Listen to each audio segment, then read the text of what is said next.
Namaste, Adab, Sat Sri Akal, and hello. This is Darshan Kaur, and I'm bringing you the second episode of the podcast series called Election 2020 Desi Voices. I hope you watched a previous episode of the series, and if you didn't, you should go watch it on Facebook, on our page Atlanta Dunia Group, or on our website in the podcast section of atlantadunia.com. Last week, we talked to someone from the Republican side, and today we have someone from our community on the Democratic side who will present their perspective.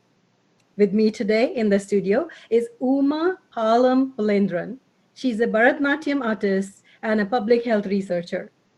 She's a Democratic activist and an organizer and the co-founder and core team member of Georgia chapter of They See Blue, which is spelled as TheysSee,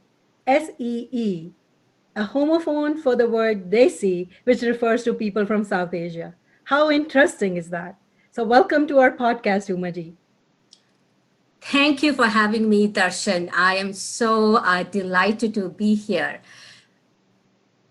Before I start, I just wanted to give you a little bit. You said from the Democratic side, I'm an independent. Not just politically, but independent of everything. I don't like to be boxed or labeled into anything, any specific thing. And I was never political. I read news always, growing up, I think from the age of 12, I always read Hindu and Indian Express and everything. But I understood politics. I was, interested from a policy point of view, but never thought that I would get involved in, organizing and this kind of activism. But you know what? The November 2016 changed me. It changed me forever, I have to say. And not as a Democrat or Republican, but as an activist for fighting for the soul of this country. Because I think the soul of this country has been lost. So that is why I became an activist and organizer. I marched in DC 2017, part of the Women's March. I have marched everywhere. I even did my protest in London when I was there. Donald Trump was there, so it coincided. So I even marched in London. So for me, it's not Democratic or Republican. It is, I believe, at this point of time, it's Donald Trump and his enablers, the Trump Republican Party versus the rest. Because remember, Republican Party had Lincoln. Today, there is a project called Lincoln Project, which is actually done by Republican campaign managers who have come together to work against the election of Donald Trump. So I don't think, I would never consider this as a Republican versus Democrats, because a lot of Republicans have actually joined hands with the Democrats, as you saw in the Democratic National Convention. And so I just wanted to get that out first, because like you as an independent, you mentioned, I'm an independent too, but I am drawn towards the Democratic Party because it's my personal values, my core values. Our core values are always, timeless. They are boundless. They have no boundaries. Our core values, every human value is the same for every person, should be any country, any community that we belong to. The core values are the same, like Satya, Dharma, and Shanti, Prema that we talk from an Indian point of view. It is the same in the United States too, or wherever you're from Timbuktu. It is exactly the same. So I just wanted to give you that before we start. And again, thank you for having me. No, sure. And thank you for clarifying that. I can see you're very passionate about your opinions and how you feel. So let me rephrase that. So because you said that presently, for the present election, you are actually an activist, or you're working towards getting Democrats elected, is perhaps why I'm saying maybe just show us a different perspective to the current state of the Republican Party as we're not talking about Republicans who are on the other side, or who are campaigning for Biden. We're talking about the Republican Party as it stands today, and that because you are an activist who's trying to get people elected from the other side is why we want to hear your perspective of Sure. why that is so. Yeah. So let me begin by asking you. I mentioned in the intro about Desi, Georgia. I really thought it was so interesting, the homophone of using that homophone to create the organization name. So can you tell us a little bit more about this initiative? Sure. So a lot of Desis themselves initially didn't understand what that Desi meant. It took them a while. And Desi Blue was founded by Desis in the Silicon Valley area in the August of 2018, just 2 months before the midterm elections in 2018. And the founders, the co-founders of Desi Blue, are many of them are IIT alums. They are very, very smart people, very strategic, and it's the way it's organized is like a massive project management flip blue, I would call it. It is unlike any grassroots organization, although it is a grassroots organization. It is done with a razor sharp strategy to flip the battleground states to blue. So, and we have about more than 3,000 members who are activists involved in Desi Blue. And we have 22 chapters across the country. It was started in Silicon Valley, but now today it's got 22 chapters across the country, mainly in battleground states. We have chapters across the battleground states. And the Desi Blue Georgia chapter was formed in the August of 2019, which I'm a co-founder and a core member of. And we have members from South Asian countries, from all the countries, and we don't differentiate. We call it the South Asian family. It's sort of that unity that we see as a race, as South Asian. And the aim of us, Desi Blue, is to defend the district in the Congress, the House, keep those districts, and then target the Senate seats in the US Congress to flip those seats. And that includes Georgia. We have 2 seats to flip. And then, of course, the presidency, and engage South Asians in the political process. And we, as I mentioned you before, that Desi Blue does not take stances on non-US politics. That means we don't deal with international politics. We only deal with US national politics.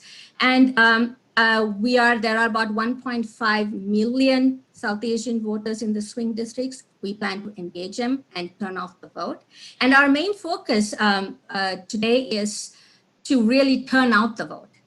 It's not about talking about Democrats versus Republicans, but mainly because of COVID, there are issues with voting. There's so much voting suppression. There is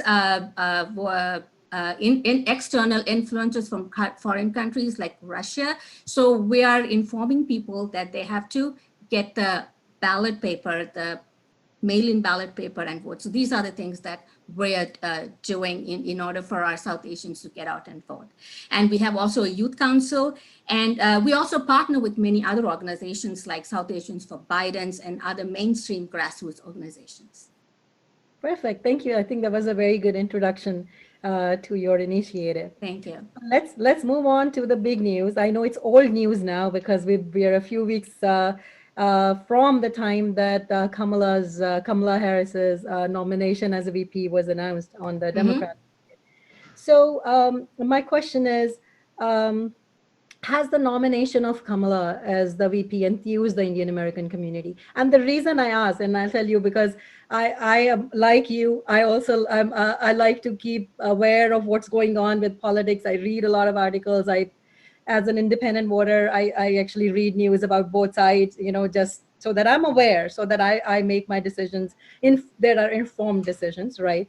So what I also observed from talking to people in the community was that a lot of people have felt that she seems to have suddenly woken up to her Indian roots, because even in her autobiography, she said she identifies as Black, which is fine, nothing wrong with that. It was politically expedient for her to do so. And like I mentioned in the previous podcast, people on the other side have also identified as Caucasians or whatever, just in order to, rise up, which is totally fine. Nobody is blaming anybody for that. But some people kind of feel that they just feel that all this time she was more, identifying herself as Black, and now all of a sudden there is the uh, just to woo the Indian community. And then all of a sudden, she seems to have woken up to her roots. So, do you think that her nomination is going to make a big difference in how the Indian American voters turn out to vote first, and in terms of whether they're going to vote on the Democratic side?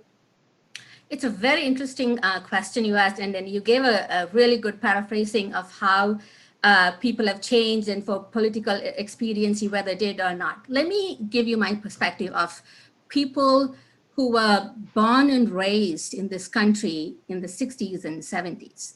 In the time that Kamala was born and raised, it was just after the civil rights movement. In fact, her parents met, Shyamala Gopalan and Dr. Harris met during the civil rights, marches. That's how they met. So she grew up in that era. And imagine growing up in that era, how many South Asians would have been there? And imagine even today, when a South Asian marries another South Asian from a different religion or even a different social hierarchy. I don't use the C word. I call it the social hierarchy because I just can't stand that. Mm-hmm. We have big issues with families. Imagine at that time when Shyamala Gopalan married Dr. Harris, how would have our South Asian community viewed that, right? So you have to give kudos to that woman, Dr. Shyamala Gopalan. And, Kamala talks about her mother all the time in her book. It is a tribute to her book. In her book, she pays tribute to her mother. She mainly talks about her mother. And it was Shyamala's choice that she had made her children grow up as Black, as brought up as Black kids, because it was that time.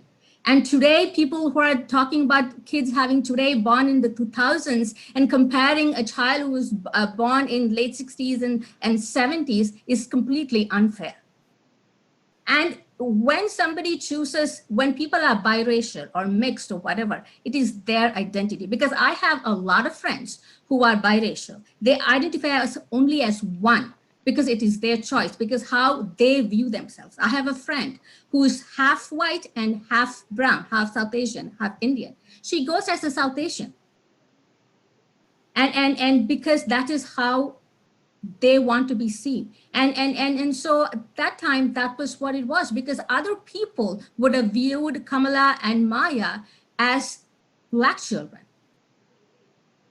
So you have to really understand that. And then the second thing is she always talks about her mother. She never changed her name. Her name is Kamala. She could have changed that to Cam, Cami, anything she wanted. But she remained Kamala, the lotus, right? It's a quintessential Indian name, a common name that, it celebrates, it just shows how South Asian she is, really. And you have to understand from all this, I don't think it's political expediency. It was the era that she was brought up, and the difficulties that she has to face. On the contrary, you can see Nikki Haley converted to Christianity. She even, said she was a Caucasian in her voter registration. Bobby Jindal, having, sadly he had a name Piyush. So, you can imagine that he probably was bullied in schools. And I have no problem with Bobby Jindal converting to Christianity and, changing his name. I mean, some, Indian American, South Asian might have a problem, but that was his choice. He has every right to choose what he wants to believe in, do that. And he did that when he was very young, unlike Nikki Haley. And Nikki Haley in the RNC convention goes and says that there is no racism, when she has herself had to convert to Christianity as an adult and register as a Caucasian to get her, running. And as you can see, a lot of South Asians, we have already in Congress 4 or 5 South Asians. They didn't change their names. Pramila Jayapal didn't become.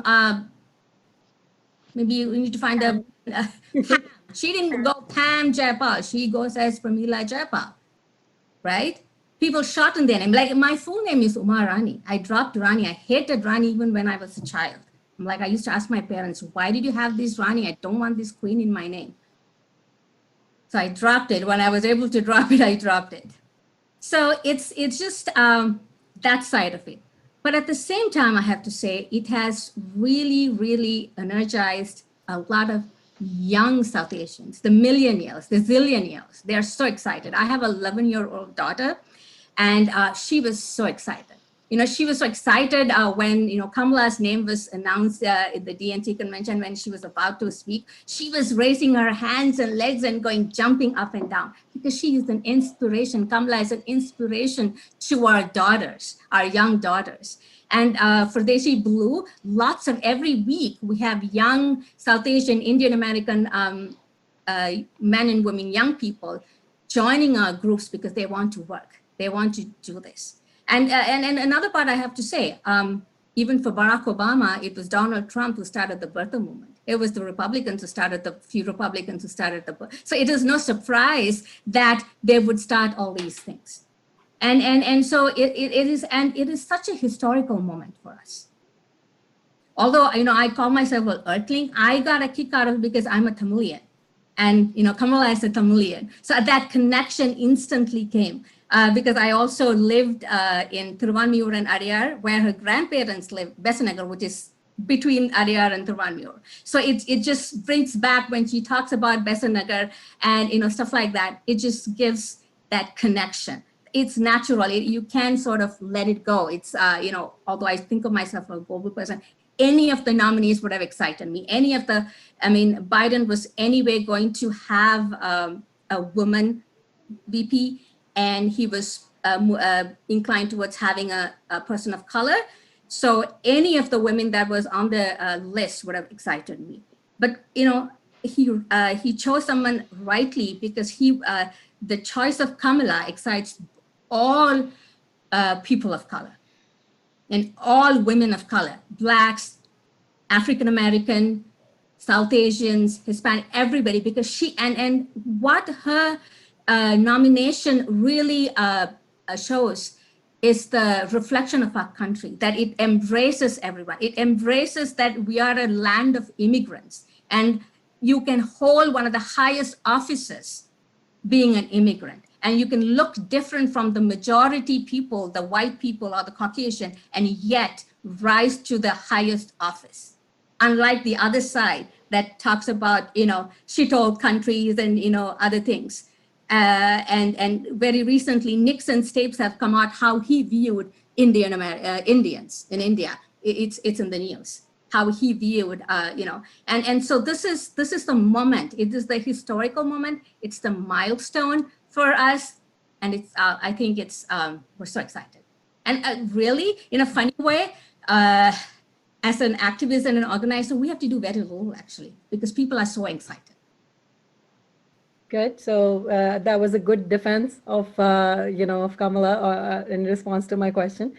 So moving on, another question for you. I know we have short time and there's so much to cover. So, my next question is actually related to how both Biden and Harris have made sort of like what is perceived as anti-India statements in the past with respect to CAA and Kashmir. And there are other Democrats have done that as well. I'm not going to go there because we're talking specifically about the elections that are coming up. So do you think, and you talked about millennials and, the second generation people, but there's a lot of voters here, first generation voters like myself, right? And are very, very connected to the motherland. So I'm very aware of what's going on in the politics or anywhere else in India, whatever is going on.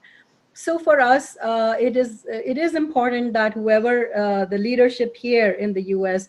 has a good relationship with our motherland, right? And and that's, I think, very, very normal to expect that. So given the statements that were made in the past, now I will also state that in my research, like lately, last few weeks, Biden and Kamala have both come out with statements that say they want to have a good relationship with India. They talk about how India is getting impacted by terrorism or the aggression from China or any other country, and they have actually said we will support India in that. So they have made some different statements. So I want to clarify that.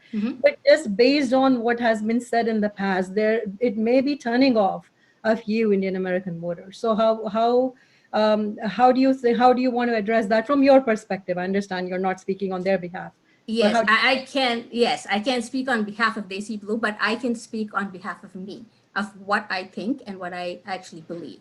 So let me tackle this issue from a different, various points of view. So first, let me uh,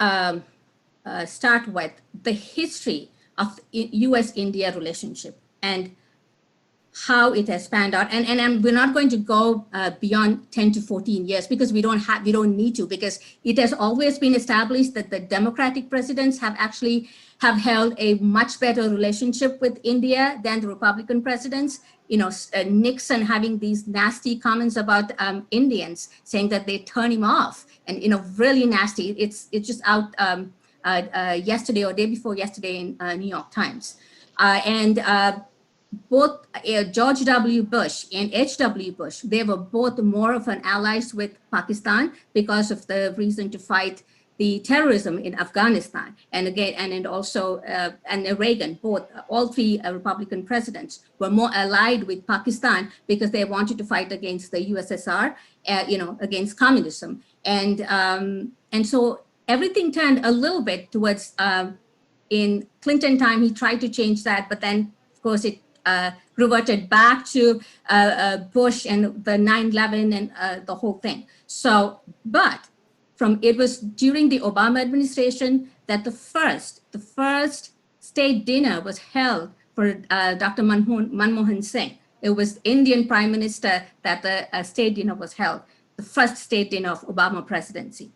And it was Obama who visited twice during his sitting as a sitting president. He visited India. It was Carter also, who was the sitting president before, who visited India. So you have to remember all these things. And it was Obama who granted a major defense partner status to India. He signed $10 billion worth of trade deals. He improved the immigration policies for Indians and Indian Americans. One very important thing, he endorsed a permanent seat in the Security Council, in the United Nations Security Council. He also supported, he was very vocal about China's growing influence in Asia. And he always, the Biden Obama team always emphasized that India is the natural partner for the United States. In fact, Biden had mentioned this way back during their visit to India, that they are the natural partners. In the 2020, India would be the most important partner for the United States. And, it was Obama-Biden team that encouraged and executed the Paris climate change. And India was part of that. And the nuclear deals and so much more. And, Trump does all these, I love India, all the photo op. But remember, it was Obama who actually lit the diya for the Diwali for the first time, celebrating Diwali in the White House. What has Trump done? What has Trump done so far? He revoked India's special status, partner status. He levied more taxes, right? Because he was United States first. That is one. And then, did he produce any trade deals? Nothing, nada. More importantly, he cut visas to Indian Americans. He has cut off the H-1B visa statuses for Indian Americans. The STEM, lots of Indian students here come for PhD and master's program in STEM fields. That has been cut. So, and of course, according to Washington Post, he has lied 20,000 times. That translates to 15 lies per day. That translates to every waking up hour he lies.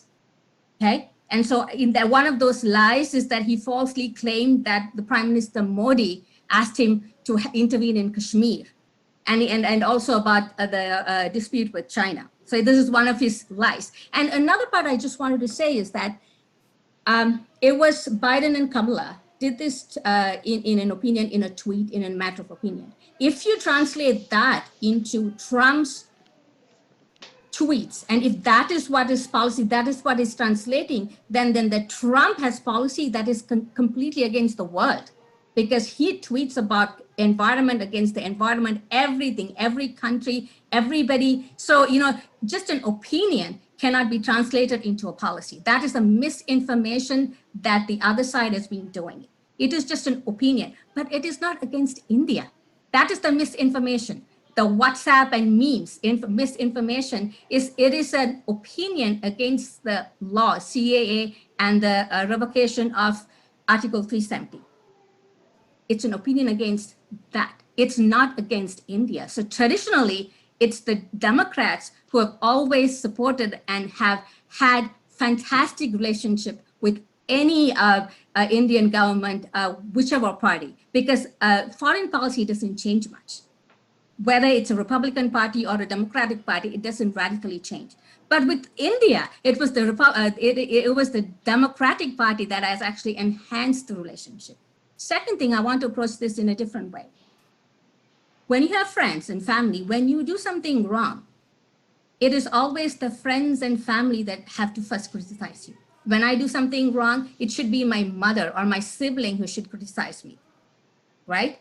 Because it is not against me. That doesn't mean that it is against me. If I perceive that I did something wrong, then the first thing my friends should say, Uma, you did something wrong. I don't think it's right. I don't think it's fair. So it is a true friend is the one who would actually criticize something that we have done. It is the same way that the United States, the best partnership that we will have in 2021 when Biden becomes president and Kamala becomes VP is that you have that friendly criticism. That is so important. Third thing, I want to approach this in a very different way. So according to the CEA and the Article 370, what the criticism is that it discriminates certain community. That is the fundamental criticism, right? Now, when you and what the other side has done, the Trump supporting Indian Americans have done is make it into a huge deal that they're against India. That's a complete misinformation. But remember this: it is for them it is the Hindu sort of this my community, my country, my nationalism, and everything. So one important that we have to differentiate is there's a difference between nationalism and patriotism. We should not have it confound that. Nationalism is very dangerous. Patriotism is very different. Patriotism is that you have the right to criticize. And for the CEA and the Article 370, there were Indians in India, Hindus and everyone, without any barriers, protested against those laws. In January, we saw that in Delhi and in major cities. So are they against India? They're living in India. They're Indians. They're protesting against that. So are they against India? No. They're patriotic Indians who are protesting against that particular law that they perceive that it is discriminatory. That is what it is. So it is not against India. From a different perspective, I'm going to give you. When COVID pandemic happened, did it differentiate? Because I'm a globalist, I think of from a universal point of view, from an out of the world point of view. So when the COVID-19 virus hit the earth, our countries, did it differentiate whether you are a Muslim, Hindu, Christian, Jewish, Jain, Buddhist? Did it differentiate? Did it know that somebody is a Muslim or somebody is a Christian? No. We are all one humanity. I was raised as a Hindu. And my philosophy of Hinduism is Loka Samasta Sukhino Bhavantu. It is for all humanity. It's Vasudeva Kutumbakam. The world is one family. That is where I come from. I don't understand this my community, my religion, my job, my money. They're talking about economy. The stock market is up, but 30 million people have lost jobs, and 30 million people have lost their health care due to COVID, and 180,000 and counting have lost their lives. And so when COVID came, it didn't see. You know what? I'm just going to leave that Hindu. I'm going to get that person because I think that person has a different religion. COVID-19 didn't do that. When a mosquito bites you, it doesn't differentiate. It is us. These my thing. But I can see that there's a natural attraction between Trump and these my people who are whichever religion, whichever country they are from. You see these my people are the one that are attracted to Donald Trump because he is the world's best known narcissist. It's all about me, and I. So I think I just call this jingoism. We're all one family in the world. We have to all get along. When somebody comes from Mars, the Martian came down. Would he know somebody is a Hindu, Muslim, or something? We have to even prove that we have to. How do we even say that we are even humans because they're from out of the world? Imagine that scenario. So I think it's ridiculous in the large scheme of things to have these little fights of my community, that community, my country, this country. When you look from, outer space, does have India have a, with a flag and has boundaries? No, we have to look at it. We are tackling global problems. We're in the midst of a pandemic that has killed hundreds of thousands of people and is affected millions of people. People are going hungry, and talking about my religion, my country is ridiculous. No, agreed. But then again, I would also say that there are different perspectives to the same thing. So Sure, I it is agree a with different you on perspective. exactly. I mean, I agree with you in terms of the pandemic, but then it's not seeing which countries are run by Democrats or or on the left, or which Exactly, are yeah. run by the right either, right? So it does not distinguishing between A- anything. So Anything. so that's there. Exactly. Now I know we're kind of running out of time, and I do have a couple more questions to ask you. You mentioned in your response, you talked about the whole immigration thing with, you talked about how the current administration has taken away like visas or has done some anti-immigrant kind of policies. So in your opinion again, how does the other side or the Democratic side propose to address those concerns? I brought up this question last week as well. The backlog or the wait for green card is going into 100 plus years, right? So how does a Biden Harris ticket, what is their policy? How do they propose to address that? He has a India policy. He has a paper in his agenda, and one of the important things that he has said is in the first 100 days of his presidency, he would work with the Congress to have a comprehensive immigration reform, and that includes, of course, for the DACA recipients, and there are also DACA, that is the legal immigrants. So he has very categorically stated that he will remove this quota, the 7% per country, and and remove that, and based on the skill level, actually, and then remove that country quota, and so that India won't, the Indian high skilled workers will not be affected. And as I also told you, there are about 500,000 illegal Indian Americans in the US. And it is not just the people from South America coming here. He's going to address that issue also as a path to immigration, and also the STEM program. And guess who? And you know what?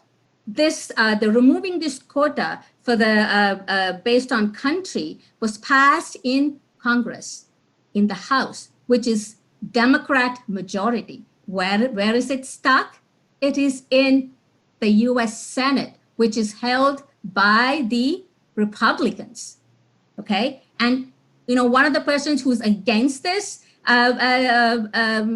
removing this quota is who? Senator David Perdue from Georgia. So you have to understand that, Trump is just a photo op president. He has done nothing.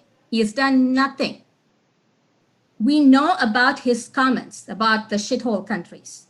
But then he had 5 people from, those countries standing up and, doing the citizenship oath taking. It's just a photo op. That's all. That's all. He's the photo op president. And people should read and understand policies. Governments are run with policies, not photo ops and videos, not memes and WhatsApp messages. People need to learn to read from reliable sources of news, not memes and not photo ops, not videos and facts. Cool. So we're actually almost out of time. So I'm gonna ask you one final question. It's not even a question. So what we are seeing is a lot of what I call don't shoot the messenger, negative campaigning in terms of, okay, I see tweet after tweet. I follow both sides on Twitter. So there is this whole rhetoric, and there is this thing about either so and so is bad, so and so is nasty, so and so is this, right? I want to end this on a positive note and ask you what, in your mind, is the positive campaign message from Democrats. If I am turned off by just saying, oh, Trump is bad, or so and so is bad, or nasty, or this and that, and I don't want to hear. I mean, I get that, but I don't want to hear that. Give me a positive message that will enthuse me to go and vote for your side. It is the person, Biden.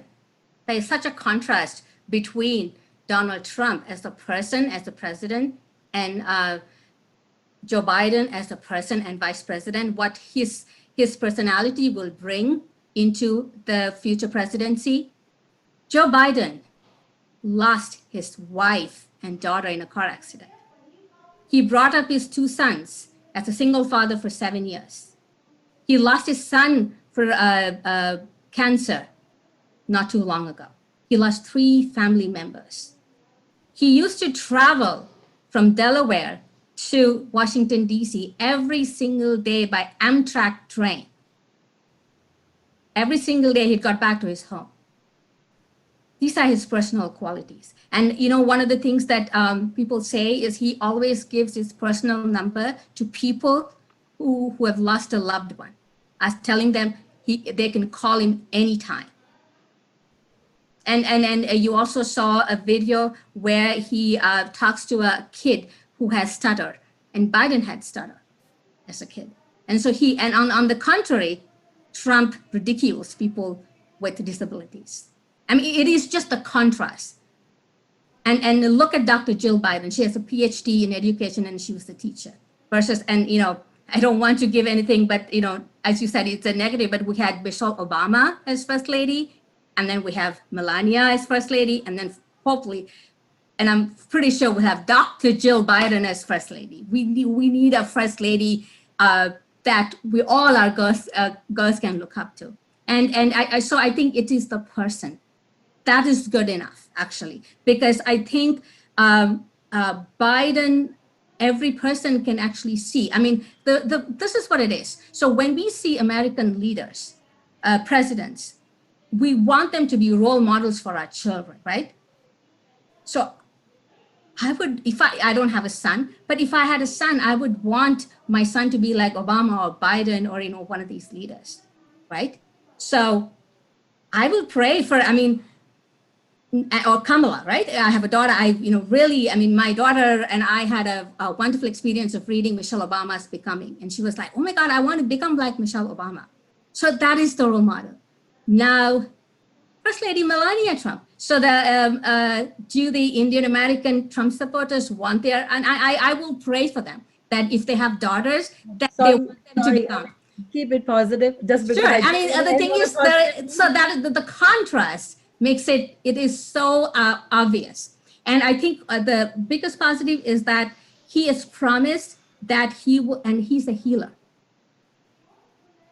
He is the perfect guy. When we had the primaries, I was like, you know what? It's going to be Biden. And I wanted to be Biden because you know what? He's a healer because he has healed himself. Look at, and imagine this. It was Kamala Harris who attacked Biden on the busing, but it is Kamala Harris who is his running mate. So he is such a person who can forgive and forget and embrace. And we need that kind of person to heal this country because what the Trump presidency has done is destruction, death, and darkness. And we need light.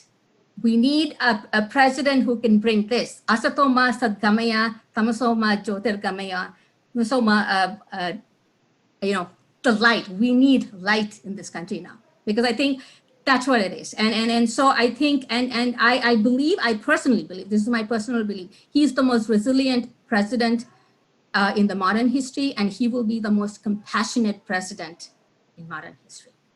And that I believe that, and that itself is good enough. That's our message. He will bring light and healing to this country after all these years. Okay, thank you. I would like to end on that positive note. Thank you so much, Umaji, for coming to our studio, for sharing your perspective. It's very interesting discussion that we had. Thank you so much for your time and for sharing your thoughts with us. Thank you so much for having me, Darshan, and thank you, Atlanta Dunia, for having me. And to explain my perspective and my personal perspective on these things. They're quite different, probably from even other Democrats, but yeah, this is my perspective. Thank you for having me. Thank you. So, friends, in case you are still wondering why both sides are suddenly so interested in the Indian American community, well, it's because there are roughly 1.5 million Indian American voters who can help in closely fought swing states. So, remember this, your vote matters. No matter which side you vote for, please do go and register if you haven't already done so. And please vote, whether you do it via absentee ballots or in person. Be safe when you do that, but please do participate in the process. Your vote has never been more valuable than ever before. So, any time in the past. So it really matters. And also, I would like to reiterate my message from last week. Please don't hate someone just because they disagree with your political opinion. Absolutely. My message is love is stronger than all the hatred and anger in the world. So, no matter what happens, no matter how anybody thinks, don't hate anyone. Keep loving, keep smiling. This is Darshan Kaur signing off. See you next time. Bye.